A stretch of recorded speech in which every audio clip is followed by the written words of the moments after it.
नमस्कार दोस्तों। तो आज हम जो प्रश्नावली 1.1 है उसका तीसरा सवाल देखने जा रहे हैं। इससे पहले दो तक सवाल और इसके जो सभी एग्जाम्पल है वो हमने पीछे वाले वीडियो तक कर लिए हैं।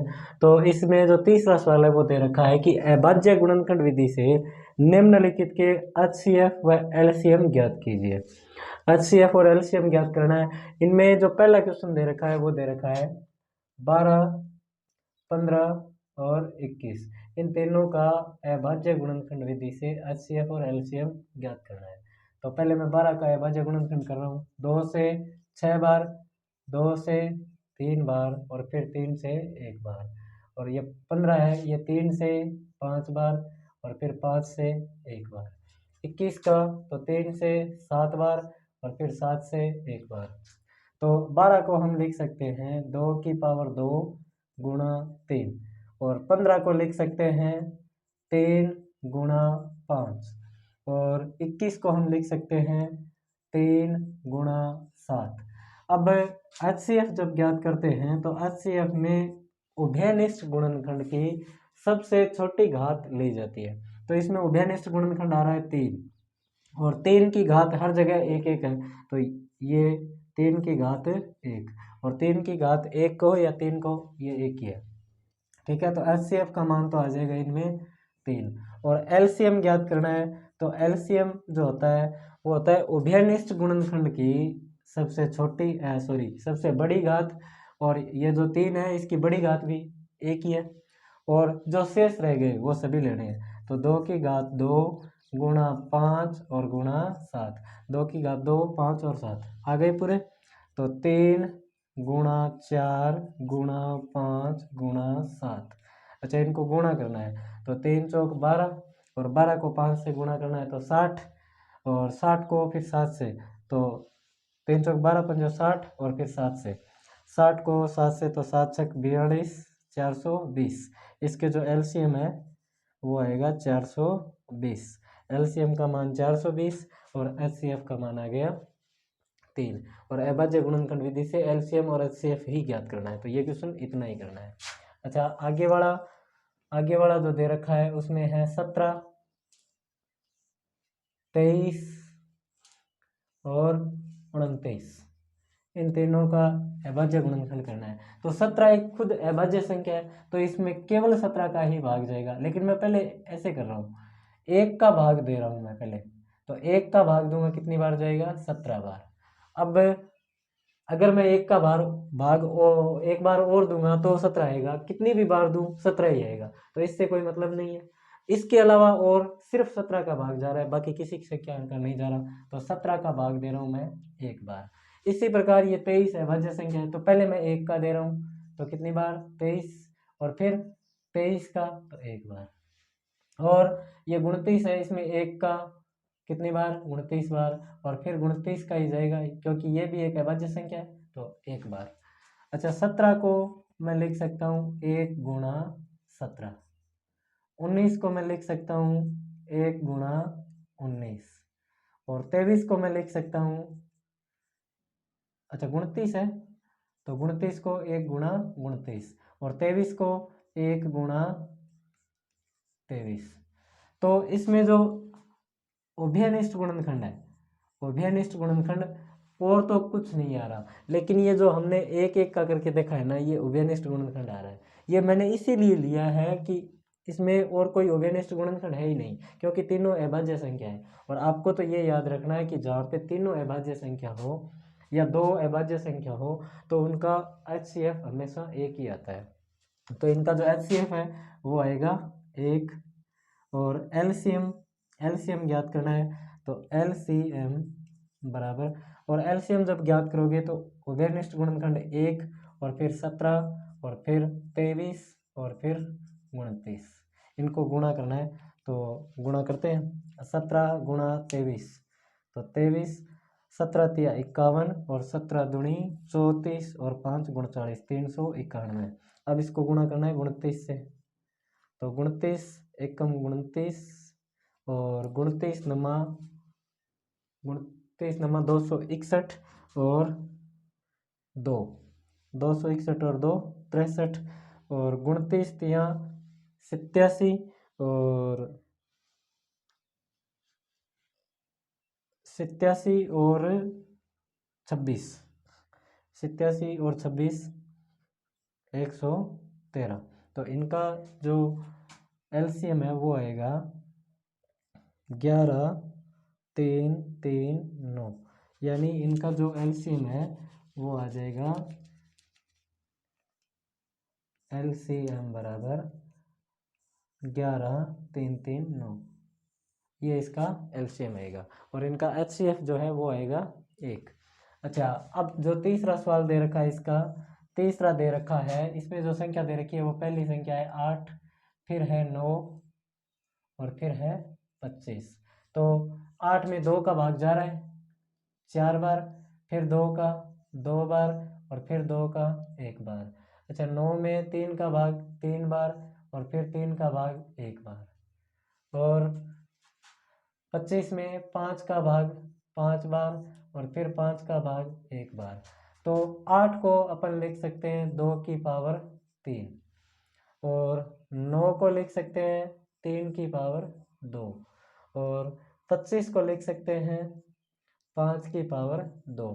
अब इसमें कोई उभयनिष्ठ गुणनखंड नहीं आ रहा, लेकिन क्या मैं इस सभी संख्याओं को एक एक से गुणा कर सकता हूँ? क्योंकि एक से गुणा करेंगे तो कोई फर्क नहीं पड़ेगा, वो संख्या आ जाएगी।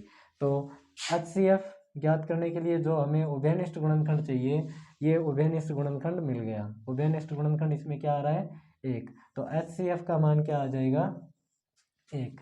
और एलसीएम ज्ञात करना है, तो एलसीएम ज्ञात करने के लिए जो उभयनिष्ठ गुणनखंड आ रहा है उसको लिखना है पहले, और फिर जो संख्याएं जो गुणनखंड शेष रह जाते हैं 2 की पावर 3 गुणा 3 की पावर 2 और गुणा 5 की पावर 2। अच्छा, 2 की पावर 3 होता है 8 और गुणा 9 और गुणा 25, तो 9 8 72 और गुणा 25, 25 दूआ 50 और 25 सता 25 दूआ 50 और 25 सता 175 और 5 180 1800। तो इनका जो एलसीएम आएगा वो आएगा 1800।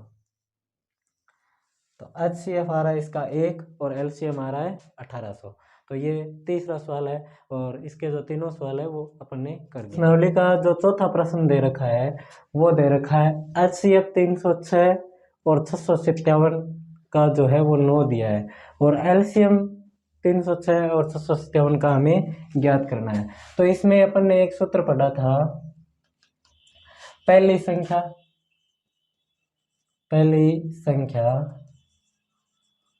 गुणा दूसरी संख्या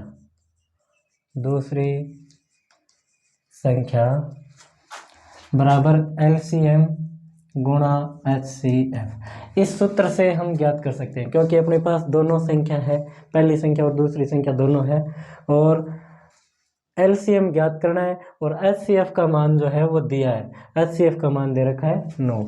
तो जो दे रखा है उनका मान रखते हैं। पहली संख्या दे रखी है 306 और दूसरी संख्या दे रखी है 657, और एलसीएम अपने को ज्ञात करना है, और एचसीएफ का मान दे रखा है 9। अच्छा, ये एलसीएम के जो गुणा में है 9, इसको अगर इधर लाएंगे तो ये इसके भाग में आ जाएगा। तो एलसीएम बराबर हो जाएगा 306 गुणा 657 और बट्टे 9। अच्छा, 9 का इसमें कोई कहीं भाग जा रहा है तो भाग देंगे। इसमें 9 का भाग 9 सत्ता 63, और इसमें जा रहा है पूरा 9 का भाग 7 बार, और 9 सत्ता 63 बच गए 2, 9 तिया 27। अब इनको गुणा करना है, तो एलसीएम जो है वो 306 को 73 से गुणा करना है। तो 306 को 73 से गुणा करके देखना है। अच्छा, 3 से 6 तिया 18 और 3 तिया 9, फिर 7 से 7 6 42 और फिर 7 तिया 21। तो ये आएगा 8 3 और 3 2 और 2।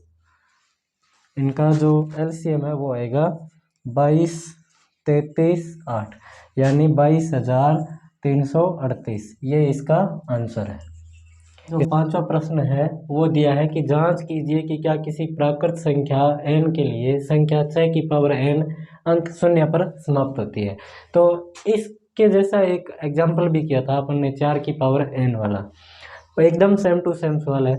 तो इसमें करना क्या है, तो इसमें पहले तो वो लाइन लिखनी है कि किसी भी संख्या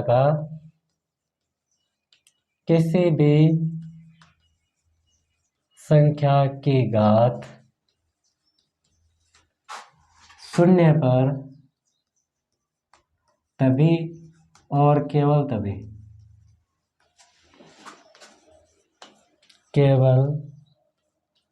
तभी समाप्त हो सकती है जब उसके अभाज्य गुणनखंड में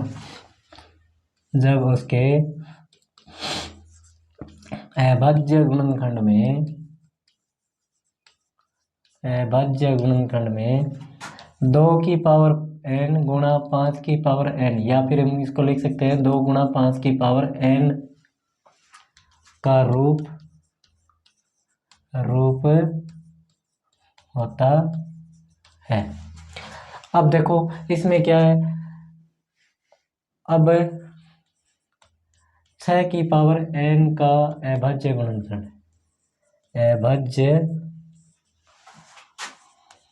गुणनखंड,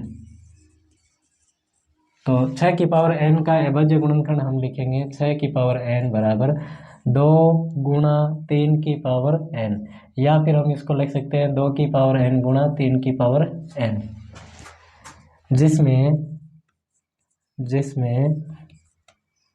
2 की पावर n तो शामिल है, लेकिन इसमें 5 की पावर n शामिल नहीं है, अतः इसका अभाज्य गुणनखंड